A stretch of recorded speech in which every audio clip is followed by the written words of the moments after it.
Brett McKay here, and welcome to another edition of the Art of Manliness podcast. When we think about people who can live anywhere, we tend to think about corporate employed remote workers and online entrepreneurs. But many other kinds of professionals, from teachers to doctors, could hypothetically find a job anywhere, and thus live anywhere they'd like. If you're what my guest Melody Warnick calls a anywhereist and have seriously or casually considered moving somewhere else, today we'll talk through the factors to consider in making that decision. Melody is the author of If You Could Live Anywhere, the surprising importance of place in a work from anywhere world. And in today's conversation, we discuss the factors you should include in what she calls a location strategy, from the cost of living in a place to whether it allows you to build the kinds of relationships you're looking for. We also talk about how the place you live can be part of your purpose in life and the elements that contribute to an overall quality of life. After the show's over, check out our show notes at aom.is/anywhere.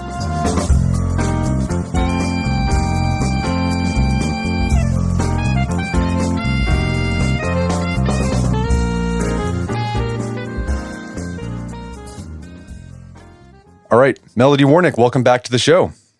Thanks for having me, Brett. So we had you on a couple years ago to talk about your book, This Is Where You Belong, and it's where you highlight this research about this idea of place attachment, where it's like why we feel like we belong to a place, why we like a place where we live. And you use that research to provide insights about how people can learn to love the place they live. You got a new book out, similar theme of place attachment, but it's called If You Could Live Anywhere. And it's all about picking a place you love, so you'll move there. What made you explore this idea of how to pick an optimal place to live? So I'm kind of obsessed with the idea of place in general, but even before the pandemic, we kind of forget this, but lots of people were starting to shift to remote work. We were seeing towns offering, $10,000 bonuses to people who were remote workers who would move there. And so I started just noticing also that in my own hometown of Blacksburg, Virginia, people were arriving who weren't coming there for any particular job. It was just they could live anywhere, and they had done some research, and this was the place that they chose. So I became really interested in how people were making those choices. And then on the flip side, I was starting to, speak with economic developers and chambers of commerce, doing some speaking related to This Is Where You Belong. And that made me aware of this whole underworld of community economic development agencies who are desperately trying to attract talent and retain them. And so I just became curious about that kind of connection between communities who want people and people who are looking for the right community to live. Yeah, I hope we can talk about that, because my own town, Tulsa, is sort of on the vanguard of that, of paying people to come to move here. But you make this case that a lot of jobs today are what you call anywhereist careers. What are your typical anywhereist careers? And then we'll talk about some of the surprising ones you wouldn't think would be anywhereist careers. So I think when people think anywhereist, and that's just kind of the term I use for anyone who's a location independent worker in some way, we automatically think of remote workers. And that can be these days, almost anything: writers and marketers and coders and podcasters and accountants and life coaches. A lot of jobs that didn't used to be remote have gone remote.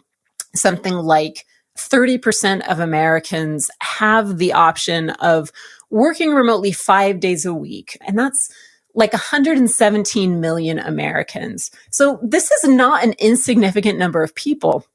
But anywhereists are not just remote workers. I think of them also as just anyone who has greater than average autonomy when it comes to choosing the place they live. So that could be a gig worker or a freelancer or an entrepreneur or a retiree.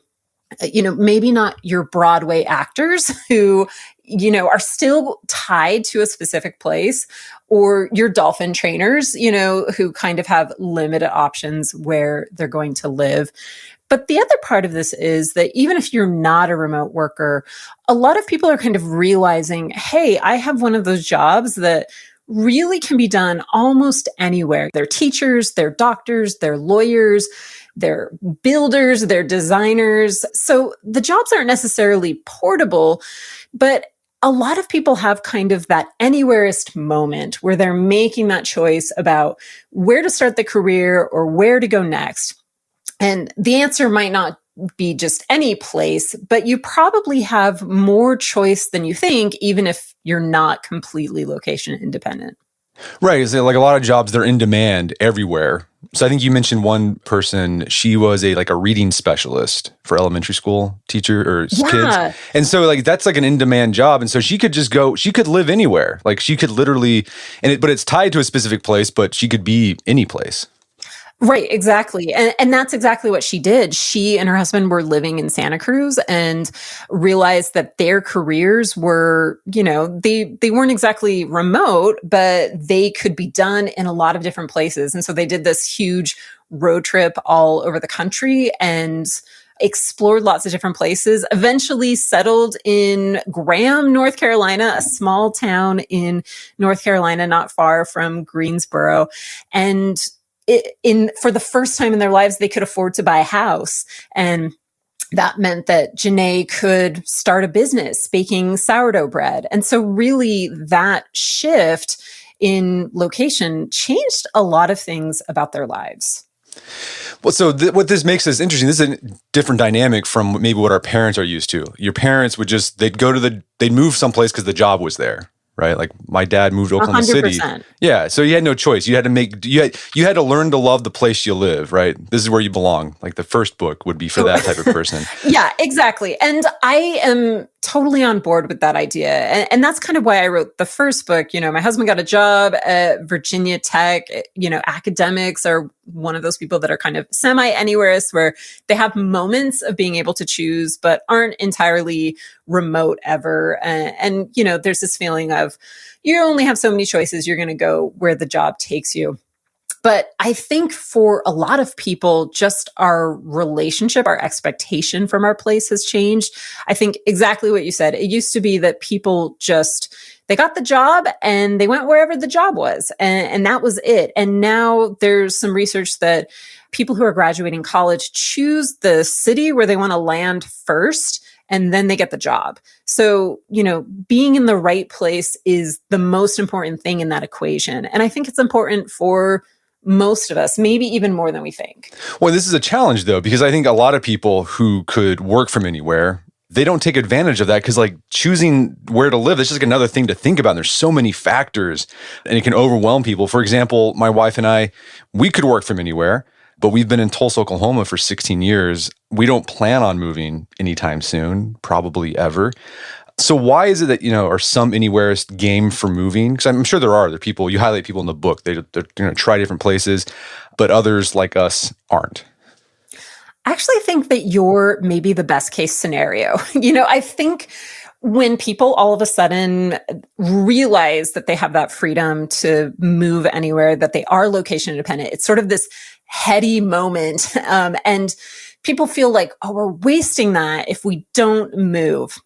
But the reality is, not everyone needs to move and you shouldn't feel like you have to. So I divide anywhereists into kind of three broad groups.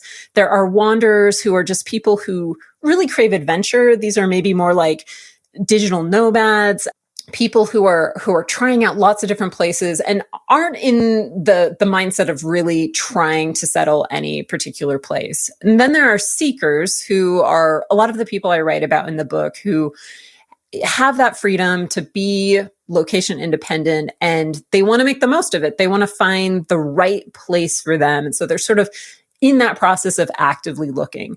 But the third category is what I call settlers. And those are people who maybe have that freedom to move, but don't need it because they're happy where they are. And, in my mind, I wrote a lot, and This Is Where You Belong, about the value of putting down roots in a place. And I still think that that's true. If you're in a place that you love, that's serving you and your family, you've probably built up a lot of social capital there. There's no reason to just think, well, geez, my boss just came and told me that I can work 100% remote. So I need to find my new city. You find your new city if you are drawn to that.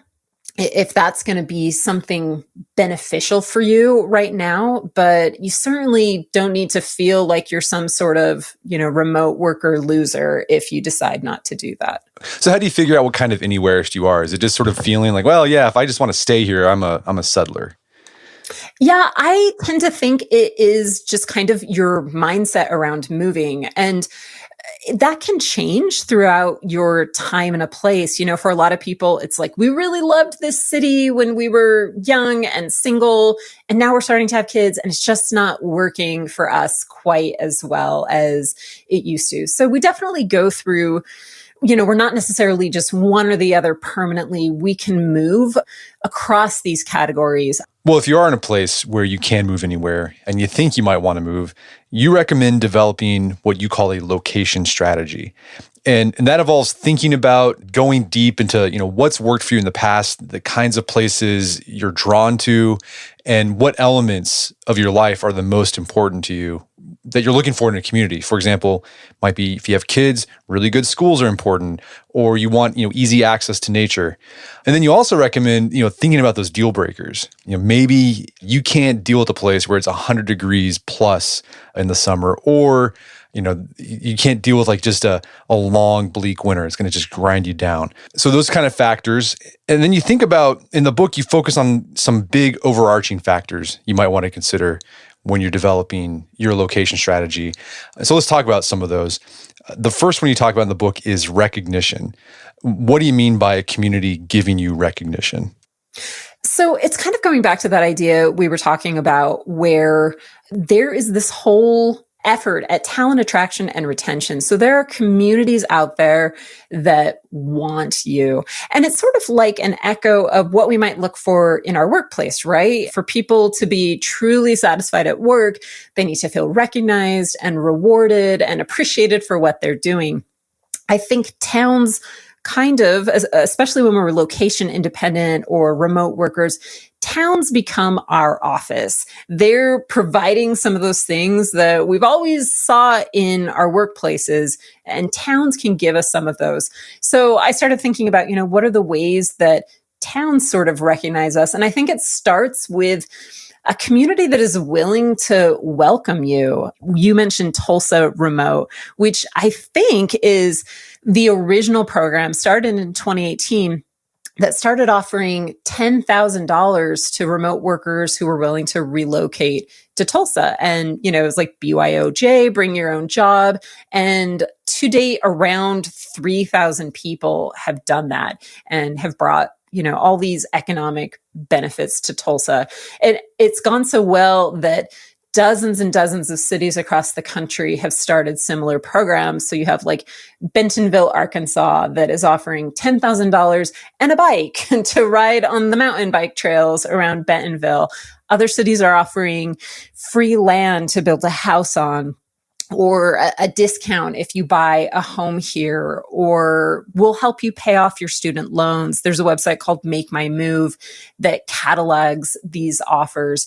So a town doesn't have to pay you to move there per se to be a welcoming place. I talk about Iowa City and Cedar Rapids, Iowa, that created a program. It was called the Wingman Program. And if you were someone who was moving to the area, you would get matched with sort of a community mentor who would take you out to lunch. They would introduce you to a couple people. They would maybe take you to a community event. So I really like to look at what our communities doing to show that they're welcoming places, that they're open to you, and that this is a place where you can settle in and build a life. And so that's kind of what I think about when I think about recognition in a community. So you also have another factor to think about in your location strategy, and that's the cost of living, basically, right? How can living in a place make you feel wealthier? How can where you live make you richer? So that is one of the, probably the number one motivator behind mobility among location independent people, is this idea that you can basically give yourself a raise by moving to a city with a lower cost of living. So, for instance, if you're in San Francisco and your job is remote and your boss says, yeah, feel free to move anywhere and you'll make the same salary. If you move to, say, San Antonio, Texas, it's like getting a 200% raise because the cost of living in San Antonio is about 43% of what it is in San Francisco.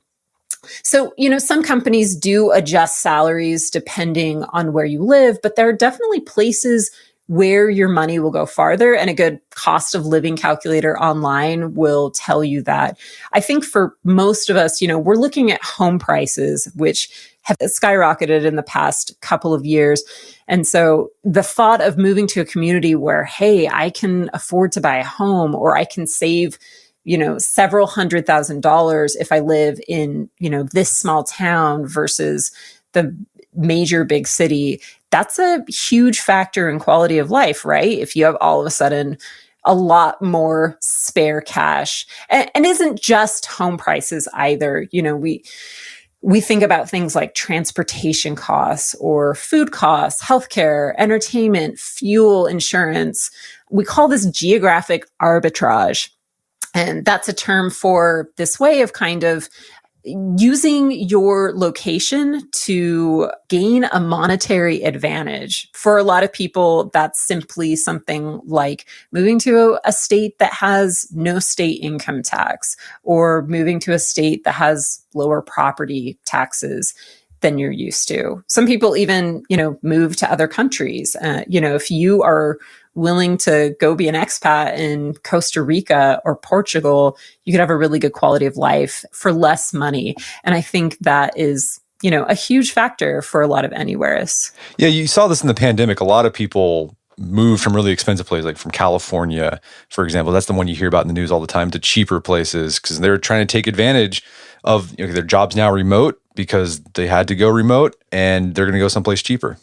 Yeah. And unfortunately, the side effect of that is that those Californians are driving up prices in places like Boise and Salt Lake. So it's definitely a double-edged sword. Yeah, I love, I do the Zillow thing. We're always comparing, like, oh, you have a friend moving to California from Tulsa, and you see what, how much does a house go for in California? It's shocking. It's always shocking to me because it's like this like tiny home that would be, $150,000 in Tulsa. It's like $700,000, $800,000, sometimes $1 million. And like, if you moved from California to Tulsa, you could buy a mansion for like what an average home would go for in California. Well, totally. And people do, like I remember we lived in Ames, Iowa for 6 years. My husband was in grad school there, and we had friends they became our friends, who moved from California to this, little college town in Iowa. And they had the nicest house of anyone that we knew. And I don't think it was that they were just rich. It was just that they had owned a home in California and they sold it. And they moved to Iowa and they were like, we're millionaires now, apparently. Like there's this other thing that happens where we kind of create these anchor points for pricing based on where we live. And that's why when you're moving from one part of the country to another, it can be shocking, the differences in prices, sometimes in good ways and sometimes in bad ways, like a really hard move if they moved back from Iowa to California, just because the pricing is so different. All right. So if you're anywhere, you've got some ways to make some money here. So first, you got cities that are probably going to pay you money to move there. Tulsa will pay you $10,000 to move here if you're a remote worker. And if you're moving from California to Tulsa, you're going to save a bunch of money on cost of living. So it could be substantial.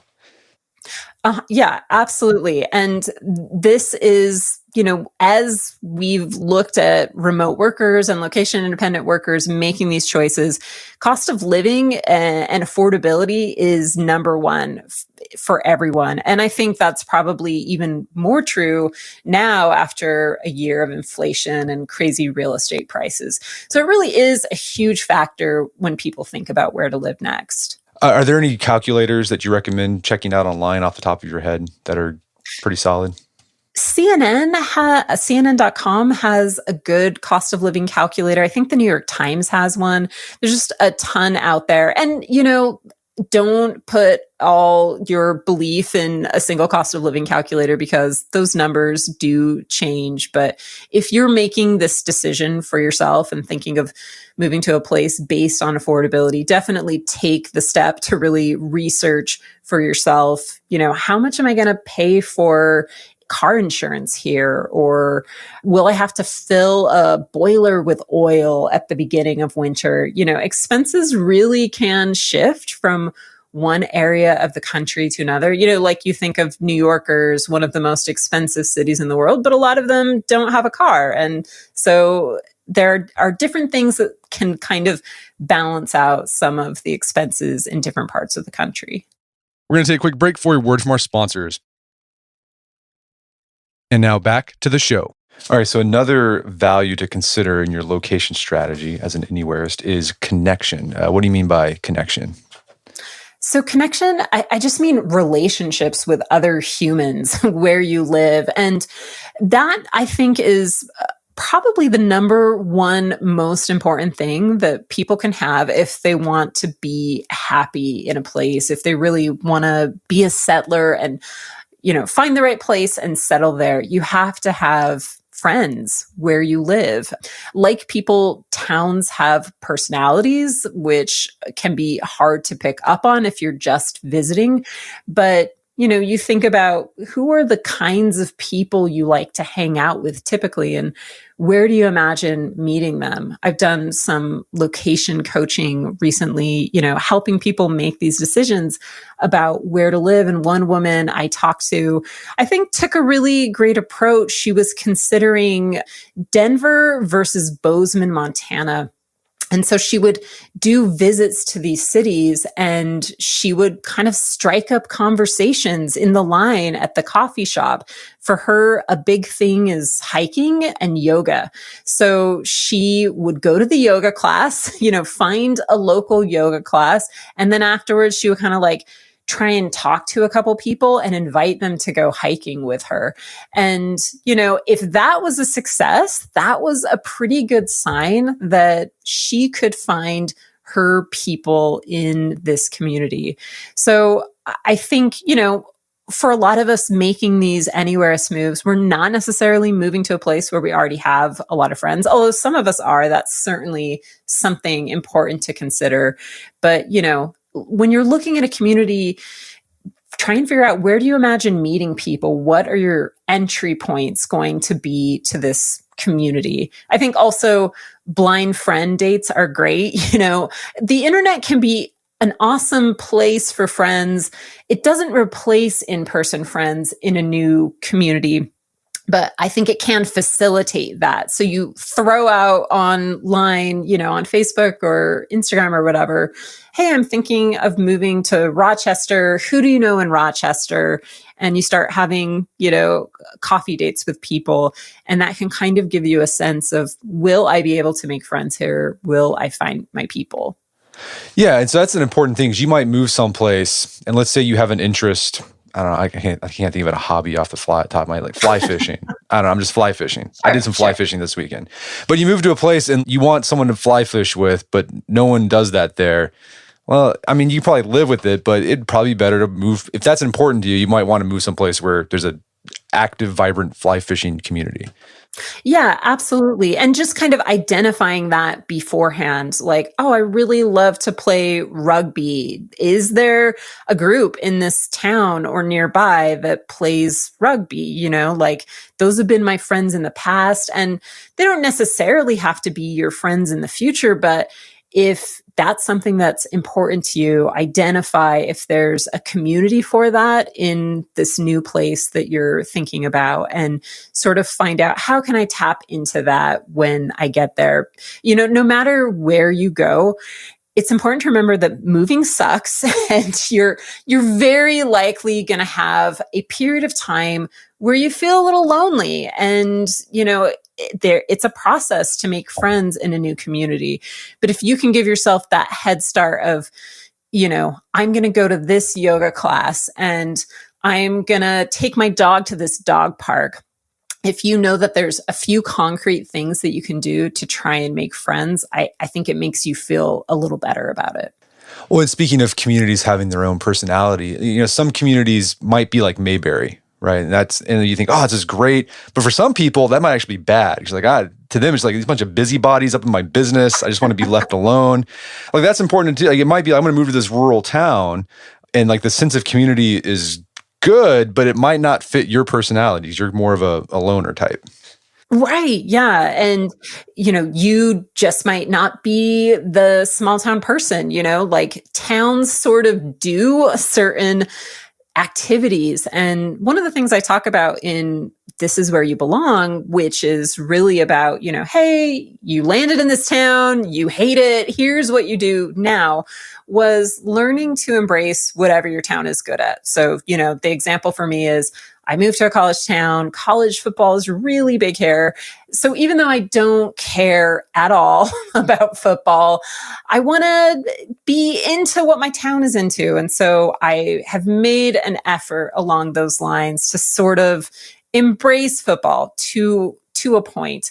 But if you can identify that beforehand, like, this is what I love to do with my time, these are the things that interest me, you can kind of check out whether that's something that's happening in your community, whether you think it's a fit.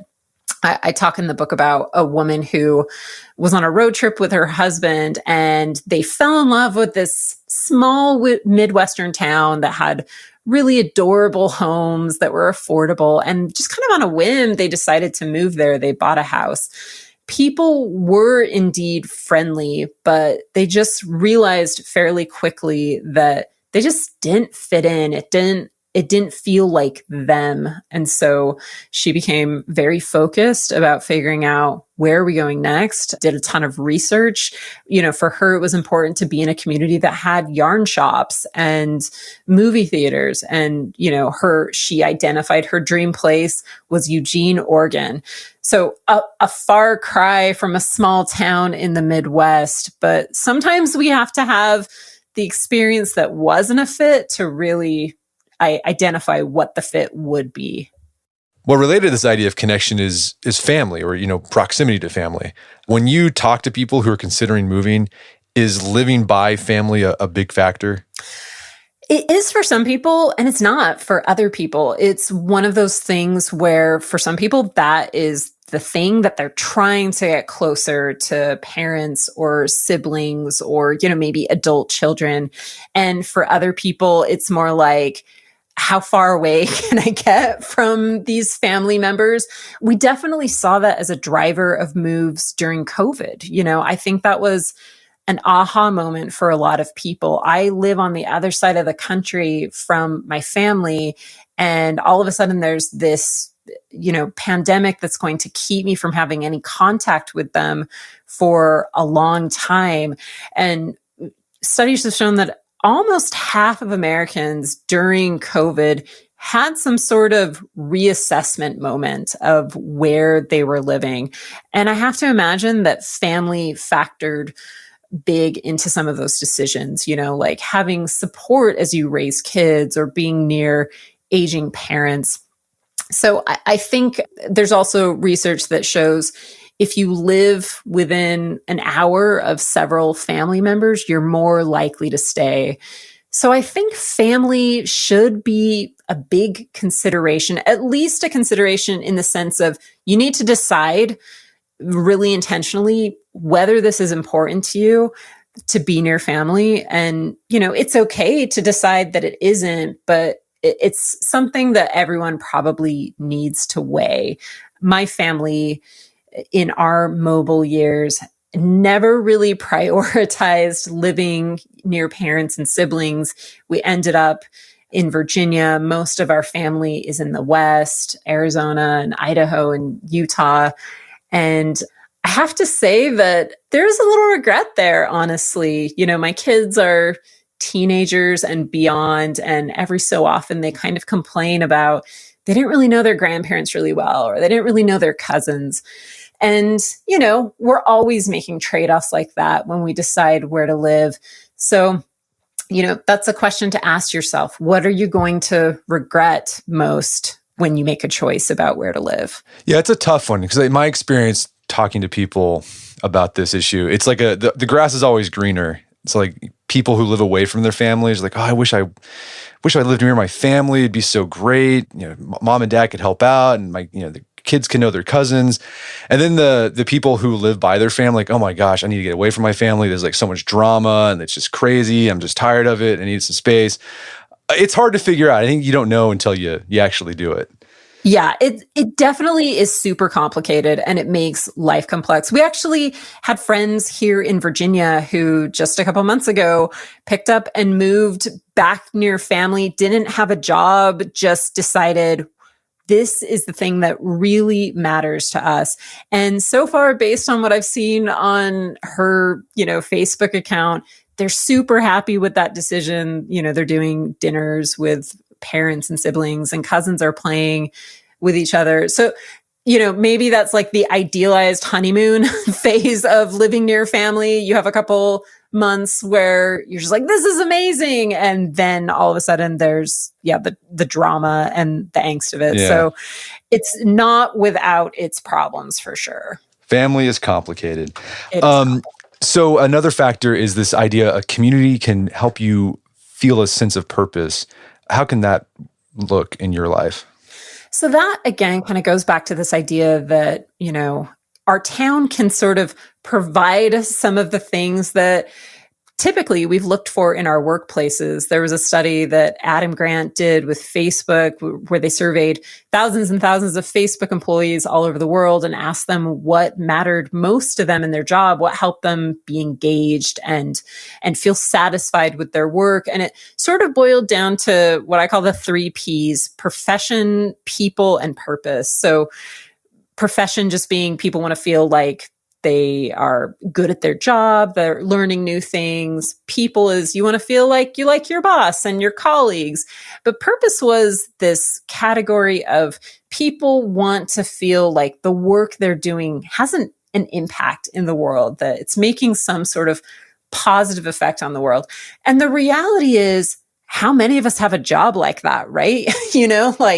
That sounds really nice, but if you're a bookkeeper or a marketer, you may not find that sense of purpose in your work, but you absolutely can find it in your community. I think there's lots of ways where we can feel like we're having a positive impact in the world and we're creating meaning for ourselves when we get really deeply involved in a community. We start volunteering for local organizations. We build relationships in our community, maybe mentor people. We start a nonprofit or raise money or become a friendly neighbor. Really fairly simple actions that can help us remember sort of what we want big picture in our life. Right. So maybe you can look for a place if there's something that's like a cause that's really important to you. Like if, I don't know, conservation is really important to you. Maybe there's a small town where that's, sustainable farming is a thing where you can be around that and take part in it. Thinking like church, like that's a big part of people's purpose in life for a lot of people. And maybe you pick a place where there's a vibrant church community there. Or maybe you go to a place where it's not that vibrant and you feel like you can get things going again. Yeah, that's actually a really great point that, one of the things that I do in the book is talk about a lot of small towns, because that's kind of my secret mission here is to make people give smaller towns a second look. I think a lot of them have a great quality of life to offer, but we don't need to move to places that are already perfect. And that can kind of be part of the purpose, is choosing a place that needs you, that needs your contributions to become even better. Not like you need to choose a place like, oh my gosh, this place is so crappy, I'm going to go fix it. But, moving to a place with that mindset of contributing there instead of just expecting the place to magically meet all your needs. Yeah, there's someone like in our congregation at church that's like, why'd you move here? It's like, well, God said we should be here. And I'm like, that's like, do you have a job or anything? No, just we're going to be in Tulsa. And I'm like, that's bold. And it seemed to work out for him. I've heard that story from a lot of people, honestly.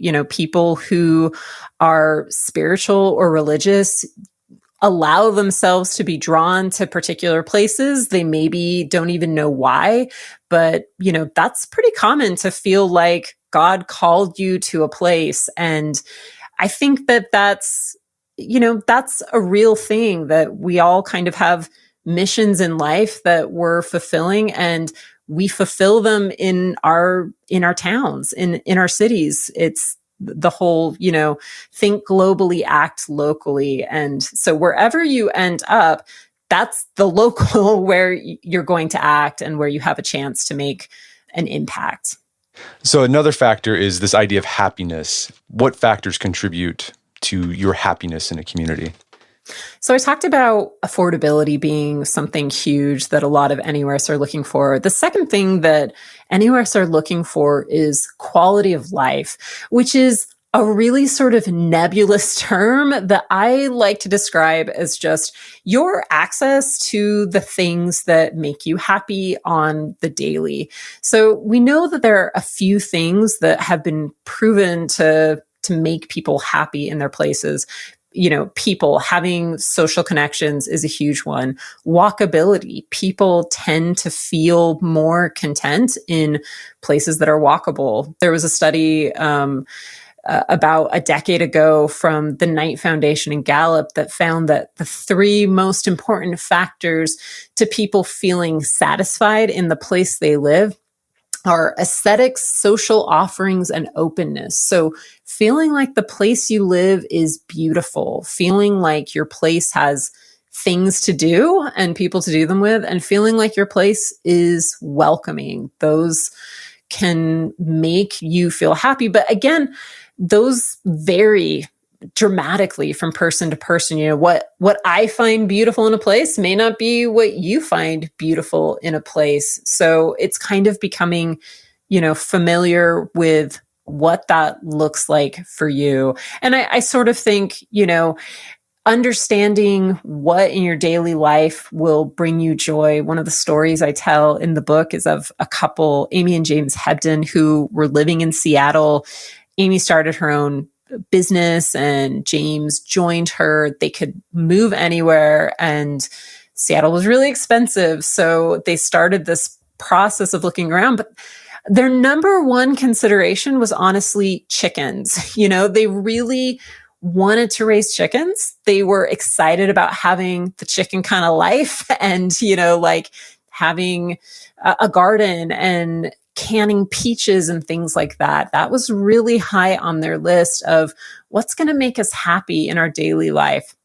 And so they ended up in a town in Tennessee and are doing really well there. So I think if you can sort of identify, having a place where I go every morning to grab coffee is going to make me happy, or having a great library is going to make me happy. Those are kind of the quality of life factors that matter to you and that should be on your location strategy list for sure.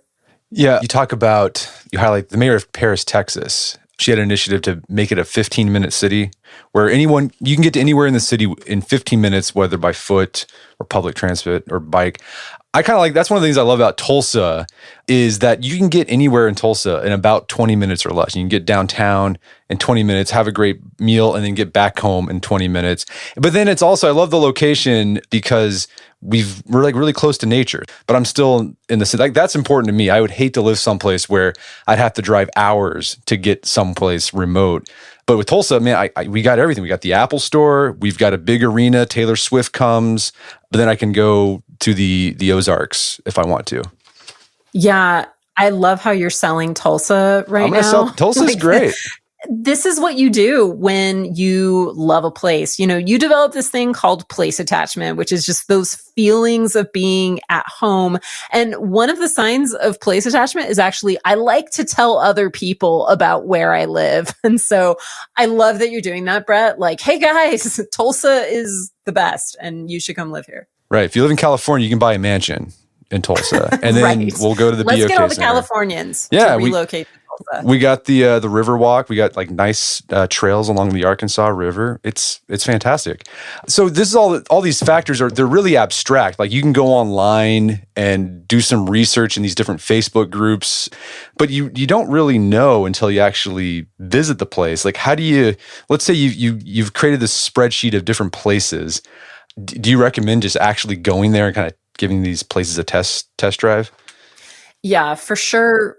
I don't recommend moving to a place that you've never been to, which I know happens. I met a woman who lives a couple towns over from me recently, and she moved during COVID, was an anywhereist, could go anywhere in the world. And she and her husband got on Zillow and fell in love with a house and just bought it sight unseen and moved to this small town in Virginia. And when I met her, she was kind of like, we love the house, but the town, not so much. So I think there's, a high capacity for disappointment if you're doing that, if you're buying a home and you've never been there. So certainly I recommend that people visit, bearing in mind that being a tourist in a town is not the same as living there.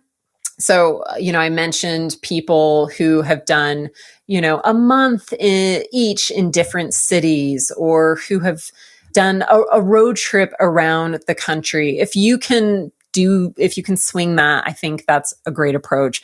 Most of us can't. So I think, doing a visit, kind of absorbing the vibe in a place is really helpful. Doing your research to figure out how much of the things you're looking for does this community offer. But I think kind of the addendum to that is that no matter where you live, you will almost certainly get to a point where you think you've made a terrible mistake.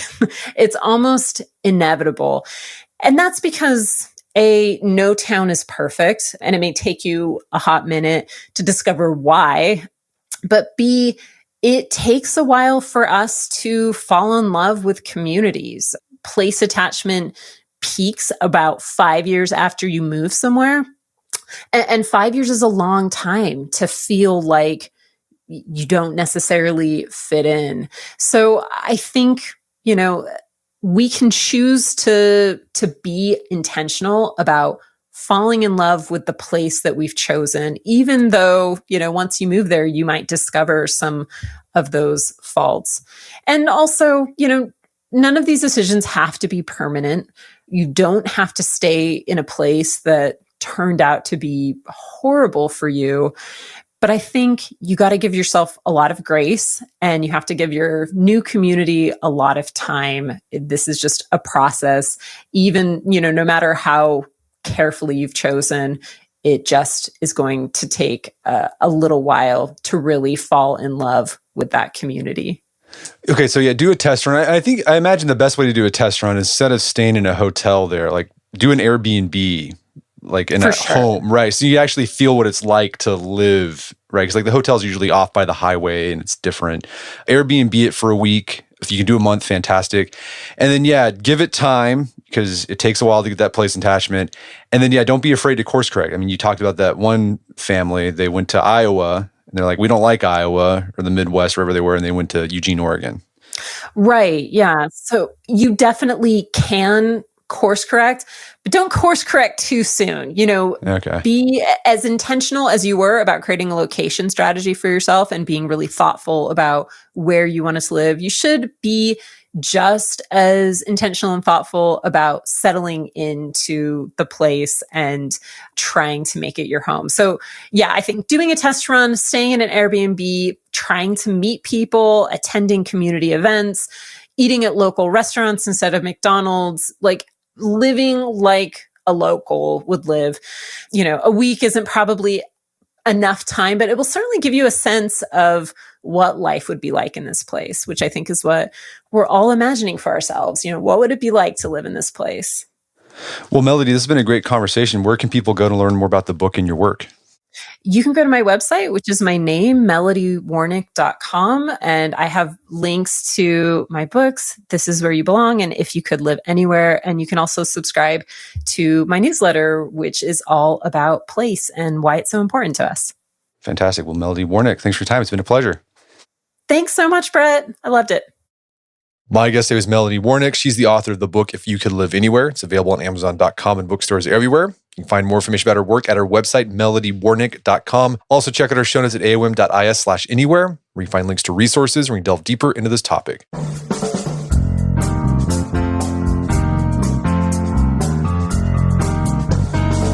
Well, that wraps up another edition of the AOM podcast. Make sure to check out our website at artofmanliness.com, where you find our podcast archives, as well as thousands of articles written over the years about pretty much anything you'd think of. And if you'd like to enjoy ad-free episodes of the AOM podcast, you can do so on Stitcher Premium. Head over to stitcherpremium.com, sign up, use code manliness at checkout for a free month trial. Once you're signed up, download the Stitcher app on Android or iOS, and you can start enjoying ad-free episodes of the AOM podcast. And if you haven't done so already, I'd appreciate if you take 1 minute to give us a review on Apple Podcasts or Spotify. It helps out a lot. If you've done that already, thank you. Please consider sharing the show with a friend or family member if you think we get something out of it. As always, thank you for the continued support. Until next time, it's Brett McKay. Reminds you all to listen to the AOM podcast, but put what you've heard into action.